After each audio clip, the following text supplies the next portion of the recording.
नमस्कार दोस्तों, आपका स्वागत है विचार और अभिव्यक्ति के इस नए अंक में। मित्रों, आज से हम एक नई श्रृंखला की शुरुआत कर रहे हैं जो एक तुलनात्मक समीक्षा है 2017 से पहले के यूपी की और 2017 के बाद की यूपी की। इस श्रृंखला में हम जो भी विकास के पैरामीटर्स होते हैं या जो भी किसी सरकार के द्वारा किए जाने वाले कार्यों के पैरामीटर्स होते हैं, उन पैरामीटर्स के बारे में बात करेंगे। और आज हम बात करेंगे यूपी की लॉ एंड ऑर्डर सिचुएशंस की। मित्रों, क्या आपको याद है कि 2017 से पहले यूपी की क्या स्थिति थी?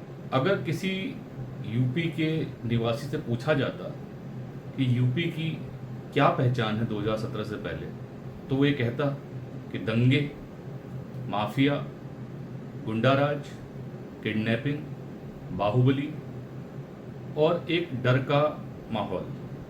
किसी भी प्रकार की नागरिक सुरक्षा का कोई एहसास नहीं था लोगों के अंदर और आए दिन राहजनी, लूट, डकैती, हत्या, बलात्कार ऐसी घटनाएं समाज का एक हिस्सा बन चुकी थी।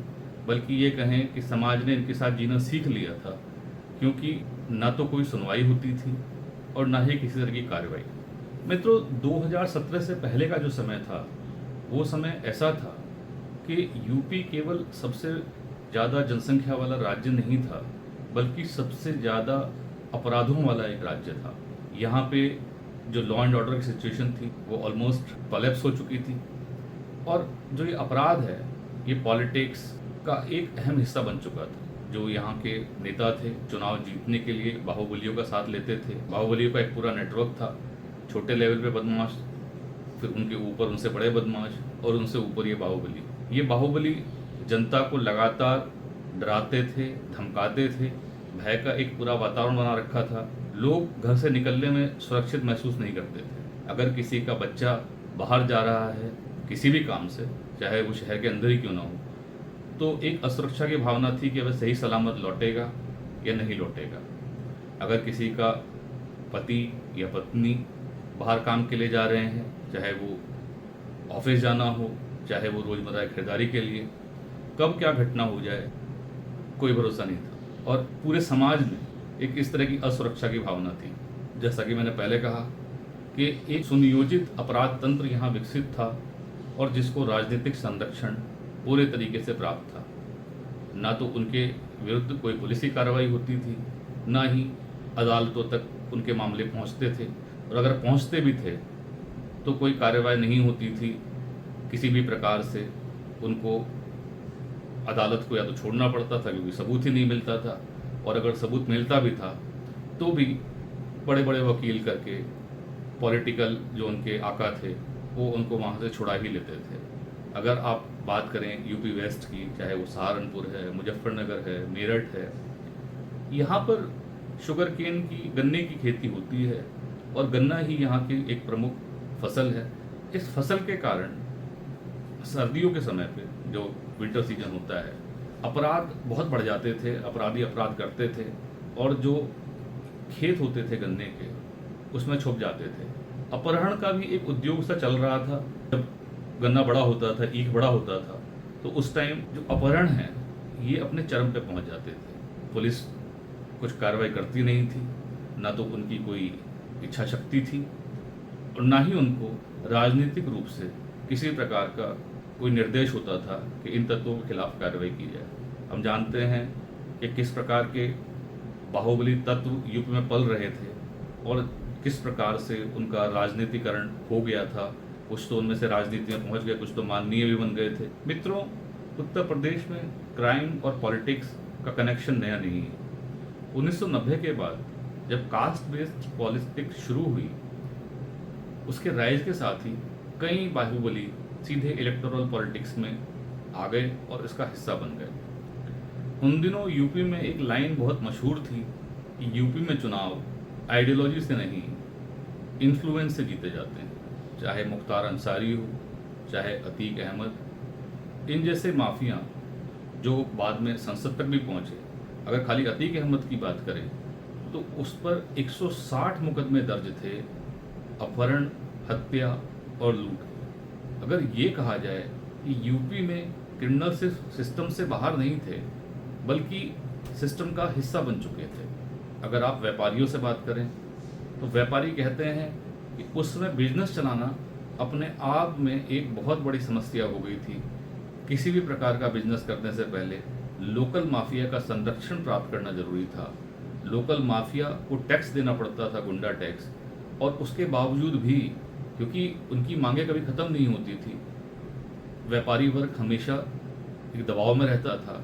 और यही कारण था कि यूपी आर्थिक रूप से उस समय भारत के बहुत पिछड़े राज्यों में शामिल हो गया था, जबकि यूपी में पोटेंशियल था हमेशा सबसे अग्रणी राज्यों में रहने का, लेकिन इतनी जनसंख्या, इतनी बड़ी भौगोलिक स्थिति, इसके बावजूद यूपी सबसे पीछे रह गया था। 2010 में उत्तर प्रदेश लगातार मर्डर केसेस में देश के टॉप स्टेट्स में रहा। 2016 में पूरे देश में करीब 30,000 हत्याएं दर्ज की गई, जिनमें सबसे ज़्यादा केस उत्तर प्रदेश के होते थे। यानी देश की सबसे बड़ी आबादी वाला राज्य देश की सबसे ज़्यादा मर्डर केसेस वाले राज्यों में भी शामिल था। किडनैपिंग अपने आप में एक उद्योग बन चुका था। वेस्टर्न यूपी हो या ईस्टर्न यूपी, किडनैपिंग और रैंसम ये अपने आप में एक बहुत बड़ा उद्योग था। चाहे बिजनेसमैन हो, चाहे डॉक्टर्स हों, चाहे व्यापारी वर्ग हो, चाहे किसान हो, यहाँ तक कि स्कूलों के बच्चे वे भी इससे अछूते नहीं रहे और उनका भी अपहरण होता था और फिरौती की मांग की जाती थी।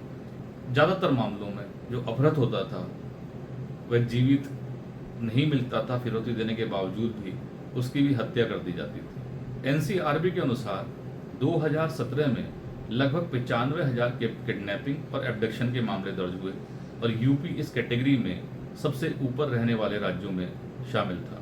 उत्तर प्रदेश के ग्रामीण इलाकों में डकैती एक आम बात हो गई थी। विशेषकर बुंदेलखंड और चंबल रीजन में आर्म्ड गैंग्स का फियर बना रहता था। ये आर्म्ड गैंग्स कभी भी किसी के यहाँ भी धावा बोलते थे, हत्या करते थे, लूटपाट करते थे और बलात्कार जैसी घटनाओं को अंजाम देते थे। महिलाओं की सुरक्षा के लिए ना तो कोई सजगता थी, ना ही कोई इच्छा शक्ति थी और ना ही कोई इस प्रकार की कठोर कार्रवाई उस जमाने में की गई कि महिला सुरक्षा वास्तव में धरातल पर उतर पाती। महिला सुरक्षा सिर्फ एक शब्द थी उस काल में। ईव टीजिंग, स्टॉकिंग, हैरेसमेंट और रेप केसेस ये एक आम बात थी यूपी में। बच्चियां अगर स्कूल से निकलती थी तो वहाँ बदमाश कॉलेज के गेट पे ही खड़े रहते थे, फप्तियाँ कसते थे, बदतमीजी करते थे और सिर्फ अपमान का घूंट पीकर रह जाने के अलावा कोई चारा नहीं होता था। महिलाएं चाहे वो बाजार में हो, चाहे अपने गली मोहल्ले में, कहीं भी सुरक्षित नहीं थी। चाहे वो चैन स्नैचिंग की घटना हो, चाहे वो फिक्रेबाजी हो, बदतमीजी हो, उत्तर प्रदेश में आम थी ये सब बातें और समाज ने एक तरीके से इन सारी चीज़ों को अपनी सहमति दे दी थी क्योंकि कोई भी हल इन समस्याओं का नज़र नहीं आ रहा। यूपी में ये माना जाता था कि महिलाओं का, लड़कियों का, बच्चियों का अकेले सफ़र करना सुरक्षित नहीं है, किसी न किसी पुरुष सदस्य का उनके साथ रहना जरूरी है। जिस समाज में हम कहते हैं कि यत्र नार्यस्तु पूज्यन्ते रमन्ते तत्र देवता, इस प्रकार की जो परिस्थितियां, इस प्रकार का जो समाज का माहौल था, यह अपने आप में एक कलंक था जो देश इसमें विश्वास करता हो। दंगे अपने आप में एक न्यू नॉर्मल हो गया था यूपी के अंदर। अगर हम मुजफ्फरनगर दंगों की बात करें तो मुजफ्फरनगर दंगे में प्रशासन का जो रोल रहा, सरकार का जो रोल रहा, उस पर एक बहुत बड़ा क्वेश्चन मार्क है। 60 से ज़्यादा लोगों की मौत हुई, 50,000 से ज़्यादा लोग बेघर हुए और सैकड़ों घर और दुकानें जलाई गई। सरकार जो उस समय की थी उसने एक पक्ष का समर्थन किया, बल्कि एक नेता थे जो आजकल जेल में हैं, उन्होंने तो खुलकर एक समुदाय का समर्थन किया और जो विक्टिम्स थे उनके ही अगेंस्ट FIR दर्ज हुई। नतीजा ये हुआ कि मुजफ्फरनगर दंगा भड़का। मुजफ्फरनगर दंगे की एक सबसे बड़ी बात ये कि पहली बार ऐसा हुआ बहुत लंबे समय के बाद, अगर ये कहें कि आज़ादी के बाद पहली बार ऐसा हुआ कि इस दंगे की आंच गांव तक पहुंची। अमूमन होता क्या है कि दंगा शहरों तक होता है, शहरों में कुछ मोहल्लों में कर्फ्यू लगा दिया जाता है, कुछ दिन कर्फ्यू रहता है, उसके बाद आमतौर पर शांति हो जाती है। लेकिन इस बार ये दंगा गांव तक पहुंचा और गांव में भी आपसी वैमनस्य से बढ़ा, हत्याएं हुई, लोग मारे गए, लोगों को अपना घर छोड़ के जाना पड़ा। और सरकार क्या कर रही थी उस समय? सरकार मौन थी। सरकार की इन सब चीज़ों के ऊपर मूक सहमति थी। मुजफ्फरनगर दंगा कोई इकलौता दंगा नहीं था, लगातार दंगे हुए, चाहे वो सहारनपुर में हो, चाहे वो बरेली में हो, चाहे वो मेरठ में हो, फैजाबाद में हो, कानपुर में, पूरे प्रदेश में एक ऐसा माहौल था, किसी भी छोटी सी घटना को लेके आगजनी, लूटपाट, हत्याएं, और उसके बाद फिर दंगा भड़क जाया करता था। कोई भी कदम ऐसा नहीं उठाया गया कि ये दंगों की पुनरावृत्ति ना हो, जो दंगा करने वाले तत्व हैं उनको दंड मिले। सिर्फ खाना पूर्ति, कर्फ्यू लगा दिया गया, कर्फ्यू खोल दिया गया, उसके बाद दोबारा से लोग, मजबूरी है, लोग करेंगे क्या, लोग उसके बाद दोबारा से अपने काम पे निकलते हैं। कुछ दिनों बाद फिर दोबारा से उसी तरह घटनाएं होती थी। किसी भी प्रकार की कोई पॉलिसी तो थी ही नहीं। स्टेट मशीनरी पूरी तरह से फेल थी और स्टेट मशीनरी पूरी तरीके से दबाव में थी, क्योंकि उसको राजनीतिक संरक्षण जो प्राप्त गुंडे थे उनके अगेंस्ट कोई भी कार्रवाई करने की न तो अनुमति थी और बल्कि उनको प्रश्रय देना उनका कार्य होता था। तो इस प्रकार की स्थिति में कल्पना करना कि एक सरकार कोई प्रभावी कदम उठाती इस तरह की परिस्थितियों को में सुधार के लिए, तो ये अपने आप में एक कपोल कल्पना लगती है।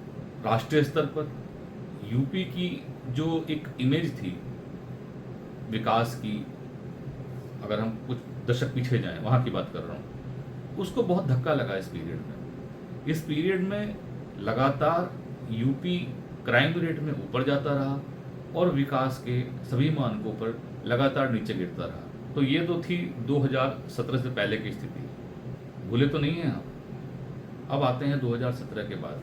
2017 में योगी आदित्यनाथ ने मुख्यमंत्री के रूप में शपथ ली और यूपी का एक नया युग शुरू हुआ, जीरो टॉलरेंस फॉर क्राइम। ये अपने आप में एक शब्द नहीं था, क्योंकि इस प्रकार के शब्द तो हमने पहले ही बहुत सुने थे, लेकिन वाकई में योगी आदित्यनाथ की सरकार ने, योगी आदित्यनाथ के प्रशासन ने इसको अपनाया और करके दिखाया। 2017 के बाद जिस तरह की कार्रवाइयाँ अपराधी तत्वों, बाहुबलियों और उनके आकाओं के खिलाफ हुई, वो अपने आप में अभूतपूर्व थी। मुख्यमंत्री बनने के बाद योगी आदित्यनाथ ने एग्रेसिव पुलिसिंग मॉडल शुरू किया। एनकाउंटर ऑपरेशंस तेजी से बढ़े, ऑर्गेनाइज्ड क्राइम नेटवर्क को तोड़ा गया, बड़े बड़े माफियाओं के या तो एनकाउंटर हुए, उनकी संपत्ति का ध्वस्तीकरण किया गया और उनको सलाखों के पीछे पहुंचाया गया और उनके विरुद्ध न्यायिक प्रक्रिया शुरू की गई, उनके विरुद्ध साक्ष्य जुटाए गए और समाज में एक संदेश ये दिया गया कि कोई भी अपराधी अपराध करके उससे बच नहीं सकता, चाहे वो दुर्दांत अपराधी विकास दुबे जैसा हो, चाहे वो अतीक अहमद हो, चाहे मुख्तार अंसारी हो, सबके विरुद्ध कार्रवाइयाँ की गई। और आज हम देखते हैं कि यूपी करीब करीब माफिया मुक्त है। यूपी में ऑर्गेनाइज्ड जो क्राइम था उसका स्ट्रक्चर पूरी तरीके से ध्वस्त कर दिया गया है। अगर हम डेटा की बात करें तो एनसीआरबी रिलेटेड रिपोर्ट्स और स्टेट गवर्नमेंट क्लेम्स के अनुसार डेकॉइटी केस में सिग्निफिकेंट डिक्लाइन हुआ, मर्डर केस में गिरावट आई है, रेप केसेस काफ़ी कम हुए हैं और कम्युनल रॉयट्स तो बहुत ही कम हुए हैं। जो आपके कम्युनल जो रॉयट्स हुआ करते थे बात बात पे, चाहे कोई धार्मिक यात्रा निकल रही है, चाहे कोई जुलूस निकल रहा है, पहले इसमें पथराव हो जाता था, कुछ लोग कुछ असामाजिक तत्व आके वहाँ पे नारेबाजी करते थे। इन घटनाओं पे पूरी तरह से लगाम लगी है। अगर आप यूपी के किसी भी आम नागरिक से पूछें तो वो आपको बताएगा कि पहली बार यूपी ने एक अपराध मुक्त वातावरण देखा है, अपराधी डर रहे हैं और जो एक जनसाधारण है उसके मन में एक विश्वास आया है कि अपराधी बच नहीं सकते। अभी आपको याद दिलाऊं कि एक घटना हुई थी जहां पर किसी अपराधी ने एक युवती जो अपने स्कूल से जा रही थी या कॉलेज से जा रही थी उसका पीछा किया, बदतमीजी की और जिसके परिणाम स्वरूप वो साइकिल से जा रही थी, उसका बैलेंस बिगड़ा और पीछे से एक कोई व्हीकल आ रहा था जिसके नीचे वो आगे उसकी मृत्यु हो गई उससे। उसके कुछ मिनट बाद ही पुलिस ने उस युवक का एनकाउंटर कर दिया। वह युवक मारा गया भागने की कोशिश करते हुए पुलिस से।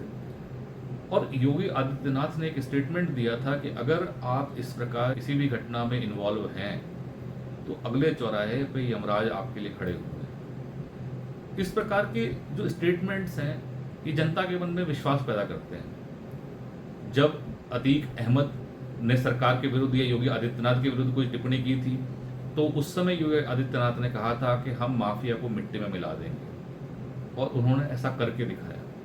तो ये सारी जो बातें हैं ये खाली कथनी नहीं थी, करनी में भी दिखाई दी, और इससे लोगों के मन में एक विश्वास पैदा हुआ है। तो क्या योगी सरकार ने पूरी व्यवस्था, कानून व्यवस्था बदल दी? अगर रॉयट्स और पब्लिक परसेप्शन की बात करें तो बदलाव साफ दिखाई देता है। 2013 का यूपी और 2026 का यूपी, दोनों में अंतर साफ है। पब्लिक इमेज क्लियरली अलग दिखाई देती है, और शायद यही उत्तर प्रदेश का सबसे बड़ा पॉलिटिकल ट्रांसफॉर्मेशन है। क्योंकि 2017 से पहले जनता यह पूछती थी क्राइम कब रुकेगा, और आज डिबेट ये है कि क्राइम रोकने का तरीका सही है या नहीं। इस पे लोगों के विभिन्न विभिन्न मत हैं, लेकिन हाँ, जिस तरीके से कार्रवाई की गई हैं और प्रभावी कार्रवाई की गई हैं, इसका परिणाम समाज में स्पष्ट रूप से दिखाई देता है। चाहे वो प्रदेश के विकास की बात हो, चाहे एक भयमुक्त समाज की बात हो, चाहे लोगों के अंदर विश्वास की बात हो, यूपी आज विकास के हर सूचकांक में देश के सबसे अग्रणी राज्यों की सूची में सबसे आगे खड़ा हुआ है। विचार करिएगा, याद करिएगा 2017 से पहले की स्थिति और 2017 से बाद की स्थिति। आज के अंक में इतना ही, अगले अंक में आपसे फिर मुलाकात होगी। तब तक के लिए नमस्कार, बहुत बहुत धन्यवाद, जय हिंद। दोस्तों, इस चैनल को लाइक करिए, सब्सक्राइब करिए और अपने विचार मेरे साथ साझा कीजिए, और सजेस्ट कीजिए कि हम किन विषयों पे आगे विचार कर सकते हैं, बात कर सकते हैं। आपके विचारों का स्वागत है, आपकी प्रतिक्रियाओं का इंतज़ार रहेगा। बहुत बहुत धन्यवाद।